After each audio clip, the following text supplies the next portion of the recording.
For 400 years, the world believed a woman sat on the throne of St. Peter. But during a public procession through Rome, she gave birth in front of thousands, and then she vanished from history. Today, historians say she never existed.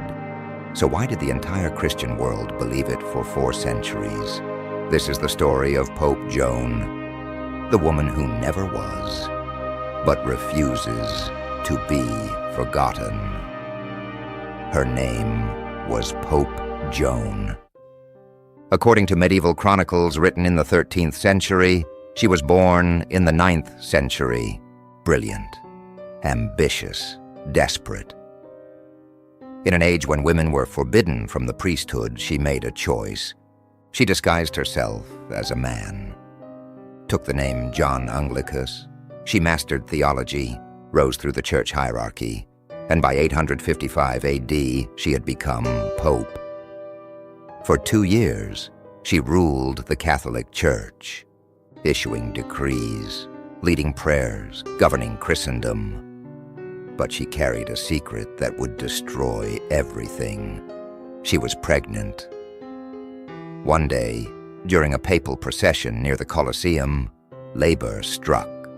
In the middle of the street, surrounded by cardinals, bishops, and thousands of Roman citizens, her secret was exposed in the most public way imaginable. Some medieval accounts say she was stoned to death on the spot. Others claim she was dragged to a convent, forced into exile and penance. But the most shocking part of the legend isn't what happened to her. It's what happened after. The Vatican didn't just punish her. They launched a campaign to unwrite her. Every record, every statue, every mention of a female pope was systematically scrubbed from the earth. For over 400 years, Pope Joan wasn't treated as a myth. She was treated as historical fact. Her statue stood in the Cathedral of Siena alongside other legitimate popes. Medieval chroniclers included her in official papal lists. And strangest of all, the Vatican itself seemed to acknowledge her existence through bizarre rituals. The most disturbing, the Sedia Stercoraria, a marble throne with a large hole cut directly into the seat.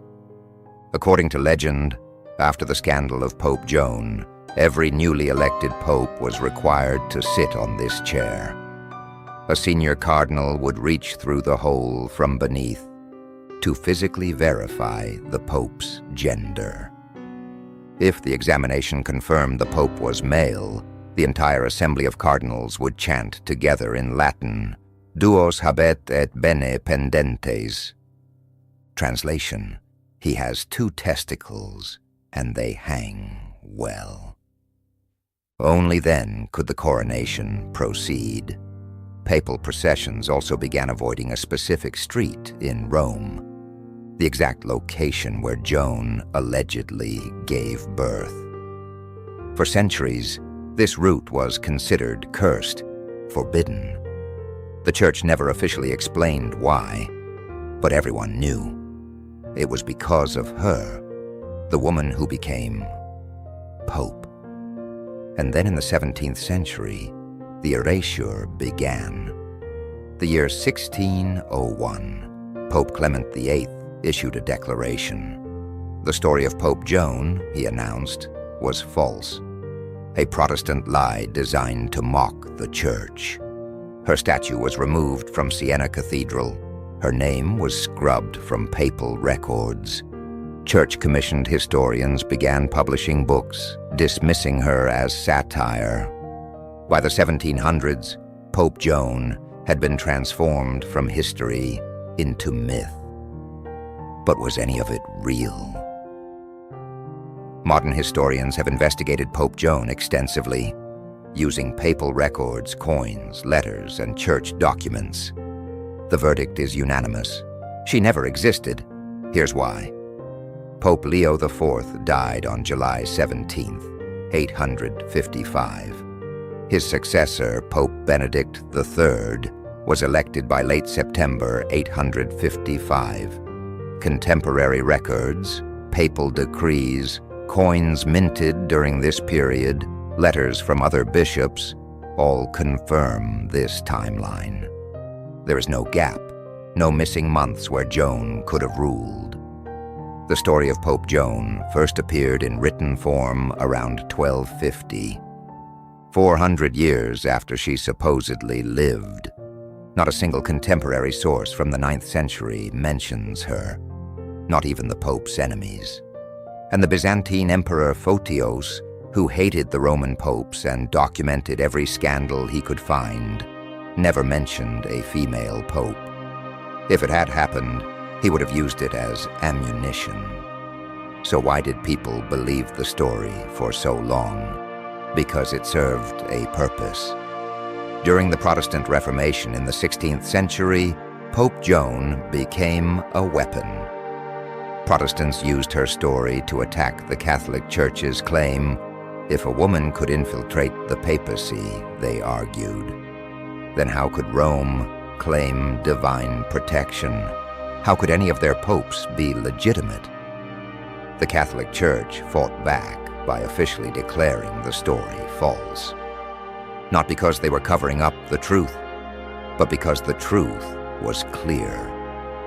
Pope Joan was always a legend, a medieval cautionary tale about deception and ambition. But here's what makes this story fascinating.